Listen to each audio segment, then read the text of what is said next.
on the left-hand side of your picture, that overhead drone shot encompassing Temple Island and the two crews who look almost miniature-esque coming down past it. Gloucester with a slight advantage here, and obviously Georgina Martin and Rhiannon in this crew. Rhiannon has represented GB at the Munich Regatta and the European Junior Championships, so she is a very established athlete and will know exactly what she's doing here in this double. But at the moment, looks like a pretty even contest as they just leave behind the shackles on Temple Island. Yeah, both crews need to watch their steering. Gloucester right over here, forcing Moncton into the booms. And it's interesting there, Greg, so if Moncton were to have crashed there, what would have happened, do you think? Well, I don't think the umpire would have disqualified Gloucester because they hadn't come far enough over. There's no doubt that, and we've said about it this morning, where you come off the island, there's a bay. If you're looking at Gloucester there, on their right-hand side, there was a bay, which often puts the steersman out. And it probably happened there. It pushed them over. Not enough to cause any damage to the line that Moncton Combe should have taken, but enough to shake their rhythm. Enough to shake their rhythm, for sure. Which is why, of course, the umpire got involved. But do you know, Tom, I'm delighted to see Moncton Combe back in these races, because they've had a lean few years. They've got a new coach. I think Greg Flowers is coaching there now. He's just started, and I'll check that I've got the right name there. But he's just overseeing them at the moment. He's going to put a programme in for September, and there's a real buzz now around Moncton Combe rowing that there hasn't been for a few years. And we know that the Gloucester Hartpury have a good programme. It's great to see this double from Moncton Combe staying with them.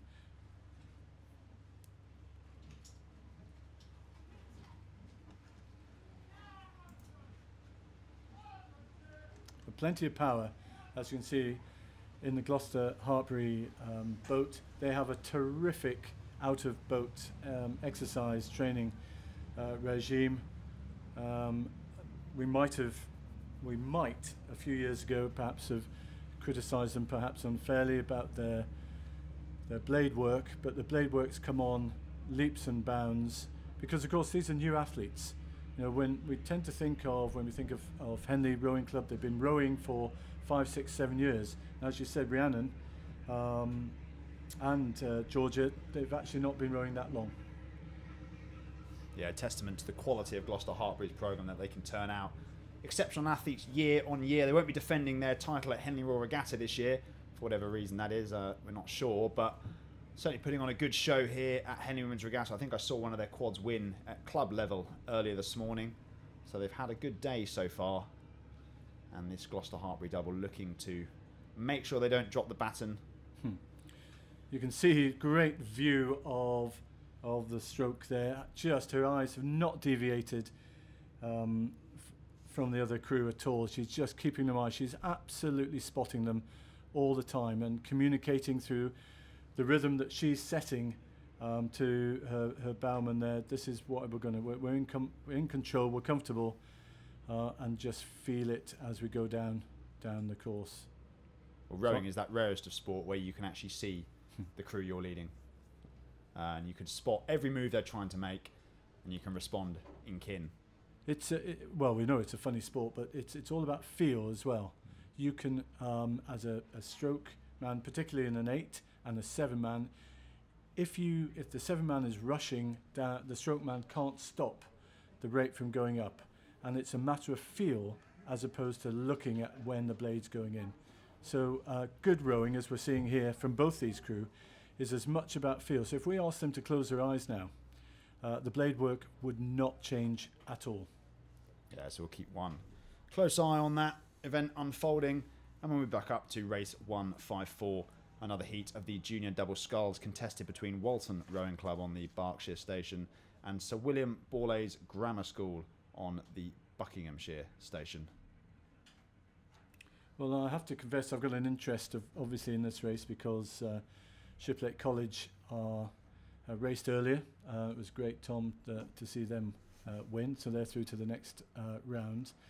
But a bit nerve-wracking for me to see the quality of these other doubles that are coming down. This one, as you say, we've got Walton on the Berkshire station, Sir William Borlase on the Buckinghamshire station. And do you rate this Borlase crew? Yeah, very much so. I think every crew that comes out of Sir William Borlase, you can expect a certain level of quality. Every year they sort of produce a number of very good crews, and we've seen that already evidenced in their fours and their quads. They've already come through today, but this Walton double are not a bad crew at all. They won the doubles at Hampton Head, and they also won the club pairs at the 2017 Pairs Head. So they are a pretty adaptable crew, versatile in their nature, but at the moment doing a pretty good job on the sculling side and leading this race by about half a length. Yeah, they've got a good junior programme, and every now and then they produce 2 or 3 athletes that really gel together. There was a couple of sisters 4 or 5 years back. Gambroni twins. That's it, and they just were superb, weren't they? I think one of them's still around, actually. Might well be racing this weekend in one of the events. But yeah, at the moment, Walton looking... Well, the stroke rate's pretty high, and actually they look so powerful, don't they, coming down there? Both of these doubles. Testament to how much women's rowing, and junior women's rowing in particular, just since I've joined the circuit, has come on. Every year we see better and better crews that actually we see the top end could contest quite easily senior women's events. But you're right, all of these junior athletes are all still at school. Many of them will have just finished their sixth form studies, either A-level, BTEC or IB, and they'd have been training all the way through that. They'd have had to put a winter training together as well. So many of them, Tom, give up mostly everything else except schoolwork and rowing. So social life goes out of the window. And a lot of people forget about that. There's the hours that these athletes put in, these junior athletes put into it is just incredible. And you can see the results there again, looking at the Walton girls, blade work, ball lays, not just as sharp. Yeah, a little bit more scrappy there, actually. A little less coherency in that crew. They actually look like they're doing, perhaps watching their bodies, they're doing sort of 2 different things, whereas the Walton crew very much in tune with each other. But you're completely right about the sacrifices that junior rowers make, Greg, and actually I can attest to the fact that the friends and the bonds that you forge when you are rowing as a school kid, you keep hold of those. You know, the 3 friends that I have in this world are all former rowers themselves and people that I grew up with. So they are people you don't forget easily. No, you're right. And just a shame that you rode quads, of course, because I've got 8 friends because I rode in 8s. But you're right, and you'll see this at Henley Royal Regatta, won't you, when all these guys and girls come together again. I have 6 friends when that happens, so it's a lovely event every year. It is beautiful, and of course. Whenever I get to HR and I meet some of my rowing friends, the speed with which we went down the course in 1980 just increases every year we talk about it. You set new land speed records, I'm sure. But we'll move back up to the start, keep one eye on the unfolding of race 154 and turn our attention to race 155. On the Berkshire Station, York City, and on the Buckinghamshire Station, Canford School in our last heat of the junior double sculls. So this will close out the double sculls for the time being. I imagine we'll have some quarterfinals to cast our eye over later on this afternoon. But York on the right-hand side of your picture and Canford in that distinctive blue kit on the left. And it looks to me like York have had the better of the 2 starts, although reasonably hard to tell at this stage. And both crews have made a good start, haven't they? Canford School, another one of those schools that have just dipped away in the past few years. But I know Ian Dryden, master in charge of rowing there, is keen. He's got some good J14s, J15s coming through, and so I suspect that Canford will be back on the list of A crews in the next 2 or 3 years. But it is York City, as Tom said, who had the better start. And it's lovely actually to see that junior rowing, particularly in the north of the country, is every bit as competitive now as that in the south. And of course they have to come a long way for many of the regattas. So we're talking about the time taken from these junior scullers. You forget about the time, the travel time as well. But York looking very composed here, a length up. Just keeping my eye on what's happening in the top right-hand side of our screen. And the race between Sir William Borlase and Walton looks like it's kicked off somewhat. It's come to life, sprung to life, just as we turn our attention away from it, Greg. It looks like Borlase have mounted a late charge. And unless that camera angle is totally deceiving me, which it would not be the first time, it looks like Borlase have actually rode through Walton in what was a very impressive third. That was third of the race. a terrific race in the second half, wasn't it? Well, Walton absolutely flat out. They need to sit up there, or they'll incur the wrath of the umpire. Well done, Sir William Borlase. Absolutely fantastic. Yeah, very impressive. Second half Borlase. of that. But just while we watch York make their way down the course, just rattle through some results.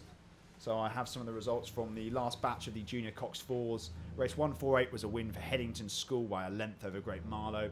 Race 149 was a win for Latimer Upper School over St Andrews Boat Club by 3 lengths. Henley Rowing Club won race 150 by 4.5 lengths over William Borlase, and Marlow Rowing Club closed out the Junior Cox Fours with a win over Mount St Joseph's by 3.5 lengths in race 151. We've also got a couple of results for the Junior Doubles, and that's race 152 was a win for the City of Oxford Rowing Club by a length in that race where Nottingham refused to let them go. And in race 153, Gloucester Hartbury put on a very impressive showing to dispatch the attentions of Monkton Combe School by 3 lengths. So I imagine, once the umpire has confirmed that the result of race 154 stands and Borlase progress, that York, barring any second half disasters, Greg, will be joining them. Well, we've made mistakes with this before, actually, haven't we? A couple of times, yes. Where the crew that's been down has suddenly mounted that challenge and rode brilliantly in the second half. So I'm not going to say that again. But it does look as though York, as you say, bar a disaster, seem to have this race under control. Well, with Henley, it's a case of if you crash into a buoy in a multi-lane regatta, it's not quite so damaging. But at Henley, if you crash into a boom because you're just not paying attention, you've grown complacent because you've got a 2 or 3 length lead, that's race over. And that can always happen in a coxless boat. I've seen it happen in coxed boats, which gives you a clue as to how easy it is to do. Yeah, and the other thing you can see there is that just on the other side of those buoys are these cruisers that come down, and most of them behave themselves, and occasionally they don't. And sometimes that wash comes over, and it affects them. Absolutely. So just, keeping one eye on the doubles race that's unfolding, but moving back up to the start for the beginning of the Development Cox Fours, one of the events I'm really excited about this weekend. This is race 156, contested between Durham University A on the Berkshire Station and King's College London on the Buckinghamshire Station. As you look at that picture, I imagine it will change when I say it, but it's Durham on the left. There we go. Durham on the right and King's College on the left. And these girls will have only started rowing in the last sort of few months, perhaps the last year or two. So this will be their first proper taste of competitive action at Henley. We can just see there, looks like a pretty tight affair in the opening exchanges here, Greg. Yeah, it's great to see them, as the name suggests, Development Fours, so they haven't been rowing that long. So we're not expecting the blade work to be absolutely brilliant, but the effort going in will be tremendous. And it looks good long strokes by Durham there, just creeping ahead now of King's College A. Of course, they've got a Cox on board, makes it harder to row, but at least you've got some faith that you're going to go in a straight line. So it's still quite close as they've just passed the island, about 50 metres now past the island, and coming up to the quarter mile marker, and it's still Durham with that half a length lead. Well, you wonder at this level, Greg, as you say, they're relative beginners to the sport of rowing. How much is it a case of just really pull very hard, or is there some tactics that does come into this? I love that. Yeah, what's the coach's biggest weapon in his armoury? Pull harder. And I think this is a little bit like that. But of course, you can pull hard, but the blade might go in a bit too deep, and you lose.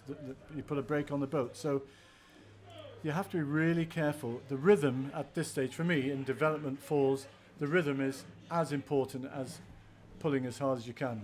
John, watching those two crews come swinging past our commentary box, Durham looked to be the calmer, I have to say, although that tends to happen when you're 3/4 of a length up in your opposition. But the bow girl in the King's College crew looks like she's really giving her all. Well, you just see, just as you said that, Tom, and you put the curse on Durham because the stroke there just dug too deep, and the boat went over to bow side, and that's allowed King's to come back into it. So as you were saying, that's what's one of the things that's so exciting about it. They're neck and neck, and they've just got to just relax, keep calm, let the blades do the work, all the cliches that you can think of. But King's College having a really good 50 metres. They're absolutely level, and they're going to start edging ahead But Durham, they've responded. Well, it's just as well I don't support any crews here, Greg, because it seems to be that every time I praise a crew, they end up losing the race. So I could have a pretty tangible effect on the racing today, but thankfully I've got no partisanship, so I'm not really fussed who wins what. It's just good to see such fantastic racing on the Henley stretch. It is a great race. You're right, Effort, King's College. Yep. The effort going into it is absolutely fabulous there. Look, what is that? 3 feet, 2 feet? Minimal. This is what it's all about. Two crews coming into the second half of the race with nothing to separate the two of them, and actually the lead has changed 3 times already in this contest. So it'll be fascinating to see where it goes next. Now, what have Durham got left? What have they got left in the head? Can they bring it back? Because Kings have gone out to half a length now. They've had a brilliant 200 metres, a great rhythm, and that if they maintain, Durham will find it hard to get back. Well, that's crucial now for Durham. They can't let King's College get away from them. Can't let them break the elastic. They've got to try and put a stop on that momentum and claw their way back into this contest. They've passed the public enclosures now, the general enclosures, it's come to be known, and they're about 300 to 400 metres out from the finish. So where do you start your sprint? Well, we'll keep an eye on that because King's College just had a bit of a ropey stroke, so anything could happen. Yeah, we absolutely will. One eye on race 156, but 157 has now left the state boats Agecroft on the Berkshire station and Durham University B, so more Durham representation on the Buckinghamshire station. And both crews thankfully have left the state boats without any incident or drama. And as I look at them both, I think Agecroft have had the better of the two starts. Yep, 2 of this crew learnt to row with Agecroft just 16 months ago, and 3 of them are taking part in their first ever Henley Women's Regatta. So quite a moment for them to make it through the qualifiers and be here a length up, leaving Temple Island. Yeah, it's lovely. You can just see the difference there between these development fours and certainly the aspirational fours, where you just see a wobble on the bow of these boats. So the blade work, very powerful, but not just as smooth as some of the people who've been rowing a bit longer, but brilliant by Agecroft, quite close to the bank. Their cocks just bringing them back over. And they've taken a 2-length lead already, and they're just at the quarter mile. Yeah, they closed this one out pretty quickly, and I think we'll have a little look at what's happening in race 156. It looks like King's College have really taken it on and moved out ahead of Durham to establish, well, not only establish, but actually confirm a win there, provided the umpire chooses not to get involved. That is a win for King's College in an impressively mature row for a group of girls who haven't rowed for long. Tom, you can see how much it's taken out, and that's going to bite into their legs in the next race when we come to the last 150. So we're back now with race 157, and we're looking at Agecroft as they go past the commentary tower. Good rhythm, sharp on the catches. They've got now a 3 to 4 length lead. There's one of the drone drivers. Do you call them drivers or pilots? Drone pilots, I think. Terrific. So Agecroft in control of this race. Just need to keep it relaxed. The blade work is pretty good, and compare the blade work of both these crews. And this is the second Durham boat, of course. And we saw the first Durham crew, if the umpire agrees, just go out in the race before. So that's really disappointing for Durham University. You pay tribute to the coaches at Agecroft who have managed to mould this crew from relative novices into a bit of a winning machine here. They took this race on right from the start, and the opening 20 strokes established a lead that was at this stage never relinquished, and it doesn't look like it's going to be in this race. Very impressive. They look in control now.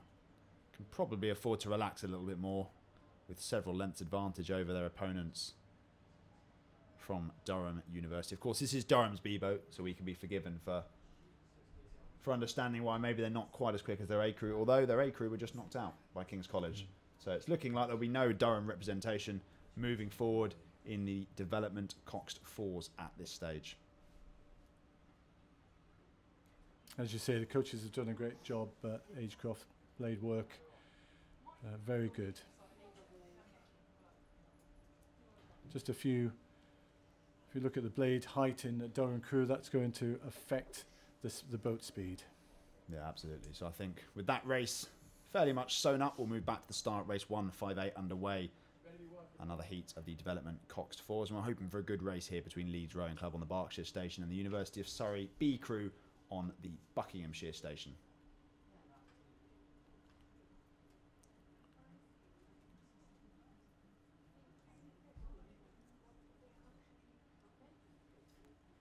It's always interesting at development level, these two crews have been thrown together. One a student crew and one a club crew. So I imagine the students will have, depending on what they study, a bit more time on their hands, whilst the club crews often work full-time jobs and have to patch their training in around the 9 to 5 commitments that the working life brings. So it's always interesting to see the contrast and speed between those two. Yeah, that just shows you what sort of degree you took, Tom, because you obviously weren't a scientist, because we all know the scientists work harder than anybody else and have no time at all at university. Of course, yeah, I was told that repeatedly for my 3 years. So they also get jobs at the end of it, I believe. Isn't that supposed to happen?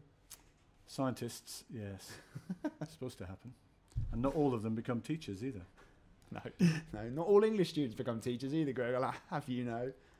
Yes, sorry! Bit of support there for Surrey, might have been picked up on our mic. We do have supporters, quite literally, feet beneath us, cheering on their respective crews, but as they come down the course here, it looks like, to me, Surrey have established control of this race, around 3/4 of a length up on Leeds Rowing Club. And if I hadn't announced that Surrey were in this race, you'd certainly know about it by now. Let's go, sorry! Yeah, sorry! I always wonder, how much of an effect do you think that actually has on boat speed when you come past and someone at close quarters shouts your name? Were you the sort of person who'd respond to that? Or were you Absolutely. The sort of I person just think, absolutely, because I think it makes you less tired. I think you forget about the lactic acid building up and everything. You just don't want to, there's not just 3 other people, 4 others in this boat that you might be letting down, but you're letting down your supporters as well. And that pushes you on a lot more. But it's certainly, as you said, it's University of Surrey in control of this. They went out really well. They've got a 2-length advantage now. And pushing on. Well, I think we should watch out for this Surrey crew, because they are, for a development Cox 4, very, very tidy. But while we watch those crews come down, we'll announce a couple of results, starting with race 154. Last 2 heats of the junior doubles. That was a win for Sir William Borlase Grammar School by a length over Walton. Race 155 was a win for York City Rowing Club over Canford School by 2 lengths. And race 156 was a win for King's College London Boat Club, who ended up beating Durham by 2.5 lengths. So a very impressive result from those girls. And we've just had another confirmed result. Race 157 was a win for Agecroft Rowing Club over Durham. The verdict easily. Just looking at those results, Tom, interesting to look at that junior Coxed 4 at the time. We fancy Henley and Marlow, we said that. And there's just 1 second between them in those races. And both reasonably comfortable margins. Look forward to a clash between those two later on this weekend. But as we look at the screens, we've had a few troubles here at the start of what is race 159 between Aberdeen University on the Berkshire Station, Mortlake Anger and Alpha on the Buckinghamshire Station in our 4th heat of the development Cox 4s. We've had some real problems here. Greg, what have you seen? Well, I'm afraid I've missed that, but both have stopped rowing. So the umpire... Well, we don't know what happened now. I saw that there was trouble from the start. I think the 2 crews converged. And unless it's equipment failure, then...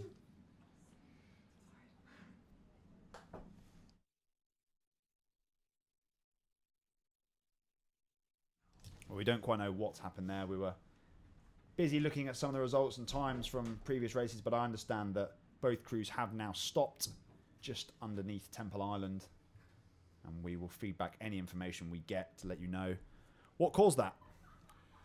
And they were just having a look at Surrey, who've taken a rate right down now, clearly comfortably ahead of Leeds, looking very relaxed. And Tom, I think you're right, this is a crew to look out for, because they're rowing very smoothly.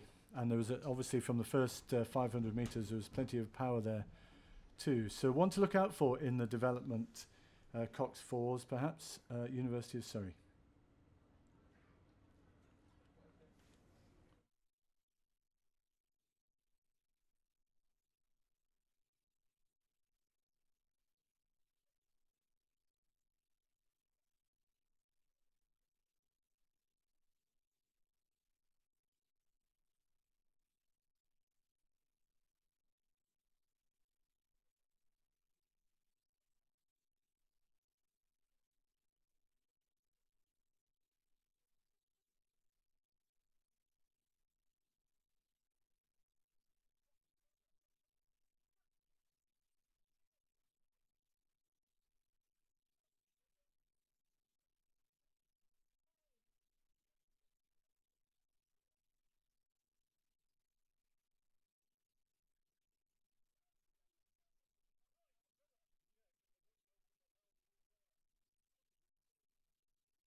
So we're just returning to the start there. You saw Surrey University winning the last heat, the Development Cox Fours, but we've got no idea what's happening between Aberdeen University Boat Club and Mortlake Anglia and Alpha. The two crews are straddled across the course. One's not even on the course anymore. The umpire's boat at an angle pointing towards the crew from Aberdeen. So we're waiting to find out what exactly has caused this disturbance. But it looks as though, well, the umpire is speaking to Aberdeen there. Whether that's to, well, we don't know whether it's they're not disqualifying them or warning them. At development level, disqualification seems harsh because these are inexperienced athletes. It does seem harsh, Tom, but the rules are black and white, and if the umpire doesn't follow the rules, then someone else could come back and say, well, you treated that race differently from that race. So for some umpires, it's you're caught between a rock and a hard place. Well, there we go. But they're rowing on now. Whether they're rowing on to go around the island, well, it looks. Well, that's Aberdeen rowing off, and Mortlake Anglia and Alpha. No one looks too upset. No one looks like they're devastated by something that's happened. And the umpire's actually got her. She's on the phone there, I think. So, trying to work out exactly what's going on. Now, this looks to me like Aberdeen are rowing off down the course. So they need to complete the course if they are going to go through to the next round. So is it possible that it was Mortlake that transgressed enough for the umpire to disqualify them?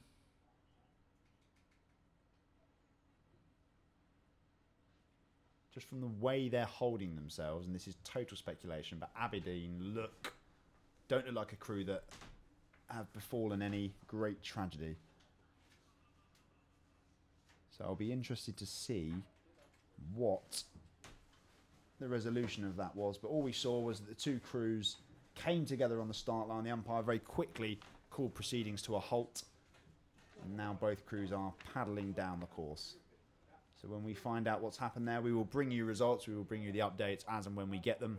Of course, you can always check the Henley Women's Regatta website and Twitter feed. They're reasonably regular updates there. And we'll ensure that we feed back anything we see. So the rulebook says, Tom, that if there is a foul, the umpire may allow the race to continue if the offence, in the opinion of the umpire, will not affect the outcome. The umpire can disqualify the offending crew and allow the race to continue if more than one crew remains in the race. So that may have happened. Stop the race, disqualify any offending crews and return the remaining crews to the start.